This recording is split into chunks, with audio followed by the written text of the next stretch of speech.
किसी की भी, गांव शहर देहात। योगी जी मुख्यमंत्री हैं, आपके घर के हैं, खुश नहीं हैं आप? बहुत खुश हैं, हमको बहुत। केंद्र में तो जो है कि रविंद्र जी देखिए, सीधा सीधा सवाल है, सीधा सीधा जवाब देना है। आप केंद्र और राज्य को मत घसीटिए ना। आप मतलब यहाँ पे अगर बैठी हैं तो कुछ थोड़ी बहुत हल्की फुल्की बात। अच्छा, बातचीत करने से क्या होता है कि तबीयत जो खराब रहता है ना, वो दिमाग डाइवर्ट हो जाता है, फिर पता नहीं चलता है। 5 साल का योगी जी का कार्यकाल आप किस तरह से देखती हैं? चाहे सपा मान लीजिए, इनको भाजपा मान लीजिए, इनको बसपा मान लीजिए, उनको कांग्रेस मान लीजिए। एक नोटा भी रखिए। अच्छा, एक नोटा भी। चलिए, मुझे नोटा। ये नहीं, जिसके कार्यकाल अच्छा। किसका कार्यकाल अच्छा है?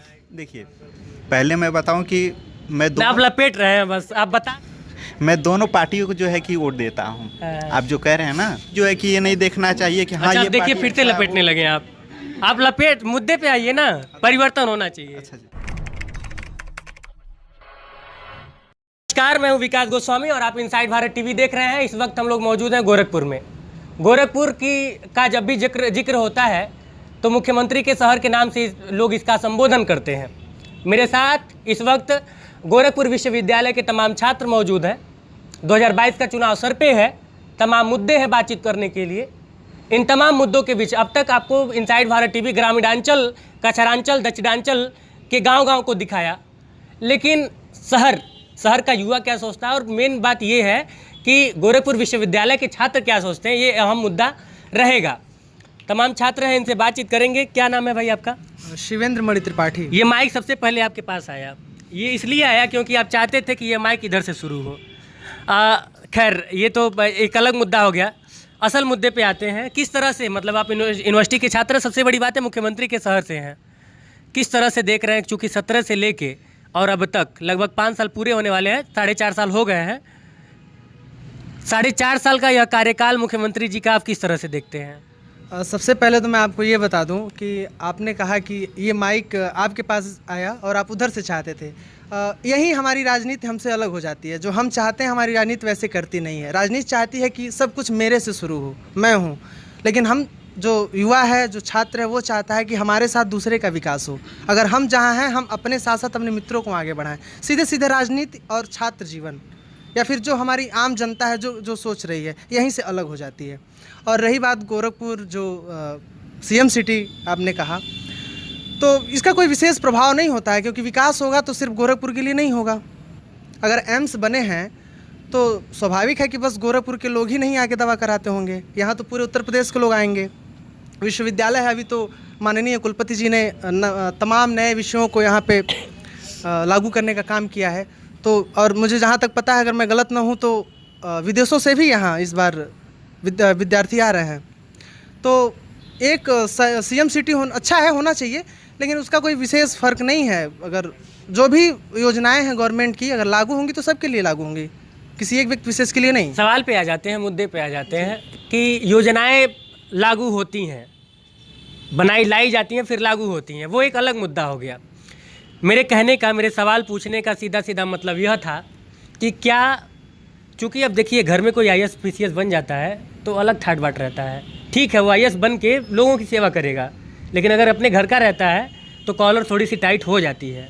सहमत है इस बात से? बिल्कुल। तो बस मेरे कहने का, मेरे सवाल पूछने का वही मतलब था कि सीएम साहब गोरखपुर से हैं, बार बार ये लोग संबोधन भी करते हैं, तमाम लोग गोरखपुर के खासकर, और प्राउड होता है कि अपने घर का कोई अगर मुख्यमंत्री बनता है। चूँकि हम लोग गोरखपुर के हैं तो गोरखपुर को एज ए परिवार हम लोग कह सकते हैं। कितना खुश हैं आप? अगर जैसे कि एक अकाउंटिंग में नंबर दिया जाना हो सरकार को, तो आप 10 में से कितना नंबर देंगे? नहीं, ये नंबर देने की तो बात ही नहीं है। सबसे पहले ये मैं आपको बता दूं कि ये आपने बहुत अच्छी बात बताई कि अगर कोई आपके घर का IAS PCS है तो वो आपको खुशी होती है। मुझे भी बहुत प्रसन्नता है कि ये गोरक्ष पीठाधीश्वर हैं और योगी जी महाराज मुख्यमंत्री हैं। बहुत प्रसन्नता है कि अगर कहीं, जिसे हम जानते थे, अभी आप इधर मुंबई या फिर अन्य क्षेत्रों में चले जाइए तो वहाँ ये होता था कि कहाँ से हैं, तो गोरखपुर से। अच्छा, वो बिहार, हम लोगों को बिहारी बना दिया गया था एक तरह से, क्योंकि हम जानते ही नहीं थे कि हम लोग यूपी के रहने वाले हैं। देखिए मेरी बात आ गई, अब मेरी वाली बात आ गई जो मैंने शुरू किया था। मैं आपको बता रहा हूँ, मैं आपके ही बात पे आऊँगा वापस। तो ये तो प्रसन्नता है हमें कि हाँ, लोग जान गए ना कि गोरखपुर भी कुछ है, और योगी जी का कार्यकाल काफ़ी अच्छा रहा है, इसमें कोई संदेह नहीं है। लेकिन मैं आपको बता दूँ, सरकार किसी की भी रही हो, योगी जी की भी रही हो या फिर इसके पहले अखिलेश जी की रही हो, अदम गोंडवी का एक मैं आपको शेर बता दूं कि तुम्हारी फाइलों में गांव का मौसम गुलाबी है, मगर ये वायदे झूठे हैं, ये दावा किताबी है। बहुत सारे ऐसे बहुत सारे आंकड़े झूठे हैं, ये दावा हाँ किताबी है जी। तो बहुत सारी ऐसी योजनाएं हैं जो अभी लागू नहीं हुई हैं, जो कागजों में तो चल नहीं। अच्छा, आप गांव में भी गए होंगे। अच्छा, मुझे समझ में नहीं आ रहा कि ये तारीफ कर रहे हैं या खिंचाई कर रहे हैं। नहीं देखिए, तारीफ और अच्छा ये बताइए, एक मिनट, आप राजनीति के भी छात्र हैं? जी नहीं, हिंदी के छात्र हैं। और साहित्य ये चाहता है, आज साहित्य से टकरा गया है, तो साहित्य संभालती है। दिनकर जी की ये लाइन है। जब जवाहरलाल नेहरू किस तरह से देख रहे हैं आप योगी जी के कार्यकाल को, किस तरह से देख रहे हैं? 22 के चुनाव में आपके हिसाब से मुद्दा क्या होना चाहिए? सबसे पहले नाम बता दीजिए। मेरा नाम भीमसेन सिंह है। या क्या पूछा? 22 के चुनाव को किस तरह से देख रहे हैं और 22 के चुनाव में मुद्दा क्या होना चाहिए, और योगी जी के कार्यकाल को किस तरह से आप देखते हैं? आपके देखने का नज़रिया क्या है? नज़रिया की बात करें तो देखिए, योगी जी का जो कार्यकाल है लगभग 4.5 वर्ष पूरे हो चुके हैं, लेकिन जो आप अच्छाएँ थी, बहुत सारे काम लोग किए भी हैं, कर भी रहे हैं, लेकिन जो हम लोग उम्मीद थी उस पर खरे नहीं उतरे। बहुत सारे ऐसे योजनाएं लोग अखबारों में, सब भाई साहब ने शेयर होता है हम लोग गुंडवी का, तो वही हाल मैं बता दूं आपको कि किताबों में, कागजों में बहुत सारे काम गिना दिए जाते हैं, अखबार में छप जाता है, लेकिन धरातल पर आप उसको देखेंगे तो कोई उसका नामो निशान नहीं होता है। इसके बहुत सारे उदाहरण आपको मिल जाएंगे। मैं सत्ता से सवाल पूछने के लिए बदनाम हूँ। आप लोगों में से शायद आप अभी हो सका है कि एक आध लोग देखे हों, आप में से आप देखे हैं। सत्ता से सवाल पूछने के लिए मैं बदनाम हूँ। लोग कहते हैं कि ये सत्ता विरोधी है, भाजपा विरोधी है, सत्ता विरोधी ने भाजपा विरोधी है। अच्छा, मैं आप लोग को पकड़ के लाया हूँ कि हाँ आप लोग भाजपा की, अच्छा इसमें से कुछ लोग भाजपा के समर्थक भी होंगे आई गेस। मैंने रवि किशन को वोट दिया है। मैं खुलेआम कह रहा हूँ कि 2019 के लोकसभा चुनाव में मैंने रवि किशन जी को वोट दिया है। नहीं, वोट तो मैंने भी कमलेश पासवान को दिया था बांसगांव से, वो अलग चीज़ है, लेकिन आज मैं बदनाम हूँ सत्ता से। अच्छा, भगाए जा रहे हैं। क्या नाम है आपका? अमीशा जायसवाल। ये खाना खा के नहीं आई है 101%। खाना खाई आप? नहीं, मेरी तबीयत खराब है। अच्छा, तबीयत खराब में भी आप मतलब यहाँ पे अगर बैठी हैं तो कुछ थोड़ी बहुत हल्की फुल्की बात। अच्छा, बातचीत करने से क्या होता है कि तबीयत जो खराब रहता है ना, वो दिमाग डाइवर्ट हो जाता है, फिर पता नहीं चलता है। 5 साल का योगी जी का कार्यकाल आप किस तरह से देखती हैं? मुझे इस बारे में कोई बात ही नहीं करनी। No comment. हाँ, ये शानदार, सबसे शानदार जवाब ये है कि नो कमेंट। थोड़ा सा आप लोग इधर आ जाइए। 5 साल का योगी जी का कार्यकाल, चूँकि एक छात्र है, आप हिंदी की आप छात्रा हैं, किस तरह से देखते हैं इस कार्यकाल को? अच्छा, ये वो सब छोड़िए, यूनिवर्सिटी का माहौल क्या है इन दिनों? छात्र राजनीति होती है? नहीं, जम के होती है। आप लोग अगर इंटरेस्ट न लेते हो तो अलग बात है। हाँ वो है, मतलब होती है, पर हम लोग उसमें भागीदारी नहीं करते, हमको अपनी पढ़ाई से मतलब रहता है। अच्छा, अभी जब मैंने इनका मतलब इनके पास जब ये माइक आए तो उन्होंने कहा कि हंसने के अलावा कुछ नहीं करती हैं। खाना वगैरह खाती होंगी, बनाती होंगी? नहीं, मम्मी बनाती हैं, हम बस खाते हैं। अच्छा, अगर मान लीजिए आपको वोट करना रहे, बहुत मतलब कि आप, ये आसान सा सवाल है, इसका जवाब तो कोई भी दे लेगा। अगर आपको मान लीजिए वोट करना हो, यहाँ पे 2 कैंडिडेट हों, इनको मान लीजिए अखिलेश यादव, इनको मान लीजिए चाहे सपा मान लीजिए, इनको भाजपा मान लीजिए, इनको बसपा मान लीजिए, उनको कांग्रेस मान लीजिए। एक नोटा भी रखिए। अच्छा, एक नोटा भी, चलिए मुझे नोटा आप मान लीजिए, तो आप किसको वोट करेंगे? नोटा। अब रीज़न भी बता दीजिए। क्योंकि हमको किसी की भी सरकार से कोई लाभ नहीं होने वाला, हमको पता है। सबकी सरकार सरकार लाभ के लिए थोड़ी होता है। हाँ, आप पर्सनल जिसके लिए भी होता है, नहीं हम पर्सनली पूरे समाज, पूरे देश के लिए कह रहे हैं, जिसके लिए भी आता है, मतलब इंसान जिस इच्छा से देता है वो कभी पूरी नहीं होती है, किसी की भी। गांव, शहर, देहात। योगी जी मुख्यमंत्री हैं, आपके घर के हैं, खुश नहीं हैं आप? बहुत खुश हैं, हमको बहुत खुशी होता है जब कोई कहता है कि आप योगी जी के शहर में पढ़ती हैं, तो बहुत अच्छा लगता है। पर हम वोट नोटा पे ही दबाने वाले अपना। खुशी भी होती है और नोटा को वोट करेंगे, इसका मतलब इसको थोड़ा क्लैरिफाई कीजिए। मतलब हमको अपना वोट किसी को नहीं देना, उसको सुरक्षित रखना है एक जगह बस। चलिए, कुछ और भी लोग हैं, इनसे भी बातचीत करेंगे। और कैमरा इधर घुमाओ। क्या नाम है सर आपका? रविंद्र। जैसे आपसे बात किए बिना तो मैं जाने वाला नहीं हूँ, चाहे कुछ भी हो जाए। तो रविंद्र जी, 22 के चुनाव में क्या मुद्दा, मतलब कि आपके हिसाब से क्या मुद्दा होना चाहिए? देखिए, मैं तो पहले आपको बता दूं, राजनीतिक क्षेत्र में उतना वो नहीं करता हूँ, देखिए राजनीति अलग चीज़ है और वोट देना, हर आदमी, आप भी वोट देते हैं, मैं भी वोट देता हूँ, तो एक मुद्दा होता है ना कि क्या क्या मुद्दा होना चाहिए, किस मुद्दे पे वोट करना चाहिए।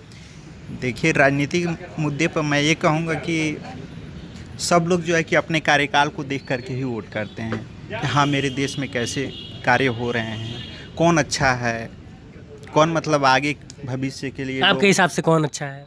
देखिए मेरे हिसाब से तो जो मेरे सामने दिखता है मैं उसी को देता हूँ। ठीक, कौन दिख रहा है? कौन दिख नहीं रहा है ये नहीं, जिसके कार्यकाल अच्छा।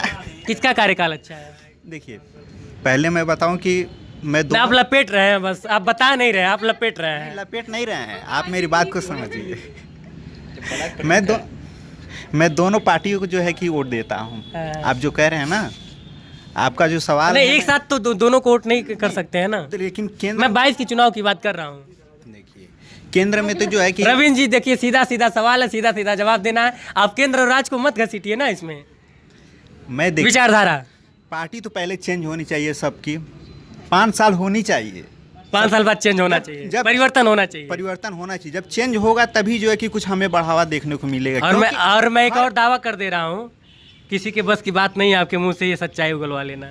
कौन सी सच्चाई? ये जो अभी अभी आपने, अब हो सकता है गलती से आपने बोल दिया हो। नहीं, गलती मैं लगा हुआ था कि आप कुछ बोले। नहीं, मैं सही बता रहा हूँ आपको कि जो है कि किसी भी जो है कि ये नहीं देखना चाहिए कि हाँ अच्छा, ये देखिए पार्टी फिर से अच्छा लपेटने लगे आप लपेट मुद्दे पे आइए ना। परिवर्तन होना चाहिए। अच्छा जी, परिवर्तन होना चाहिए बस। हाँ, समाज को लाभ हो, हर आप भी हिंदी के छात्र हैं? जो समाज चाह रहा है वही हो। आप भी हिंदी के छात्र हैं? हाँ, बस गलत रास्ते की तरफ ना जाए। आपसे एक बार और बात मैं करूँगा। आप लोग तो वैसे माइक देखते ही भाग रही हैं। अब चूँकि 22 का चुनाव सर पे है और अभी अभी आप लोगों ने बहुत शानदार एक दो शेर भी मुझे सुनाया। जी आप बताएं। नहीं, आप आ सकती हैं, आप बगल में बैठ सकती हैं। नहीं, आ जाइए, आप आ जाइए। एक विचारधारा की लड़ाई लड़ते लड़ते हम लोग आरोप प्रत्यारोप पे आ जाते हैं और ये हमेशा लगता है, जैसे कि अभी मैंने कहा कि मेरे ऊपर हमेशा आरोप लगता है कि ये भाजपा विरोधी है। क्या एक परमानेंट विपक्ष का जो, अब चूंकि आप लोग साहित्य के छात्र हैं और अभी अभी आपने कहा कि जब जब राजनीति लड़खड़ाती है साहित्य संभाल लेती है, दिनकर जी की ये बोली है, पंक्तियाँ हैं।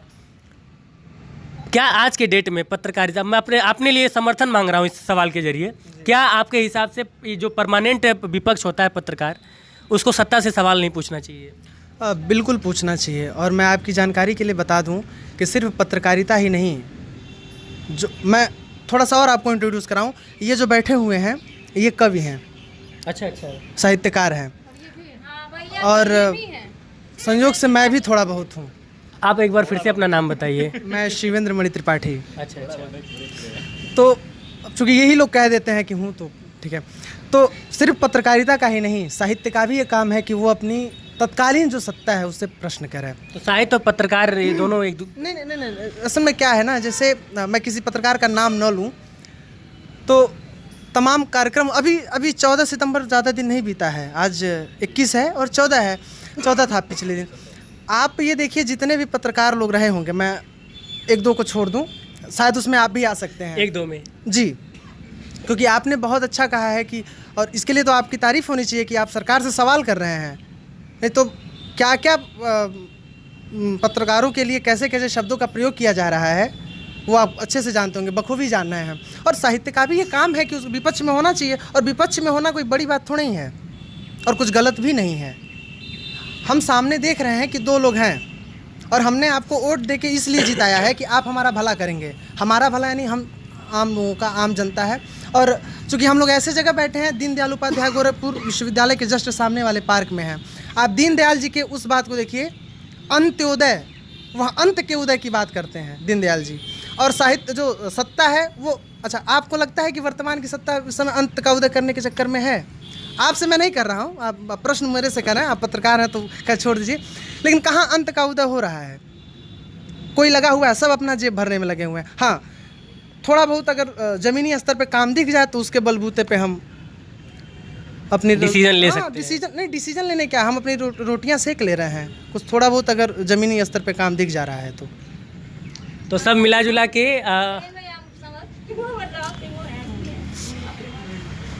नहीं सही है। एक सवाल आपसे कि सबसे पहले आप अपना नाम बता दीजिए। कनक निषाद। क्या करती हैं आप? छात्रा हैं विश्वविद्यालय की। हाँ, MA हिंदी। हाँ। आपके हिसाब से ये जो पिछला 5 साल था, 4.5 साल अभी बीता है, कैसा गया? हम पहले ही बोल दिए थे हमको राजनीति से नफरत इसलिए क्योंकि मेरे घर पे वो चीज़ हम देखे हुए, मेरे दादू थे तो मेरे घर की स्थिति, दादू हम मेरे पापा पे ज़्यादा ध्यान नहीं दे पाते थे, बहुत पढ़ने अढ़ने में बहुत उनको मुश्किल मतलब होता था हर चीज़ में, बहुत ख़राब परिस्थिति दी है वो, इस बताते हैं तो अच्छा नहीं लगता, इसलिए हमको पसंद नहीं है। और आप पूरा भावुक हो गई ये बात बताते बताते। क्योंकि दादू उसी की वजह से उनका वो भी हो गया था, देहांत हो गया था। सॉरी। तो समस्याएं हैं और समस्याओं का निदान क्या है ये 22 में जनता को तय करना पड़ेगा। बाकी एक इशारे कई हो रहे हैं लेकिन वीडियो को अब क्लोज करने का समय आ गया है। तो 2022 का चुनाव क्या मुद्दा होगा, ज़मीनी मुद्दा क्या होगा और जनता किस हिसाब से वोट करेगी, और सबसे बड़ी बात यूथ किधर जाएगा, ये तमाम सवालों के जवाब ढूंढने हम निकले हैं। कैमरे के उस पार से बड़ी शिद्दत के साथ मेरा सहयोग कर रहे हैं अश्विनी वर्मा। कैमरे के सामने माइक लिए मैं विकास गोस्वामी और आप इनसाइड भारत टीवी देख रहे हैं।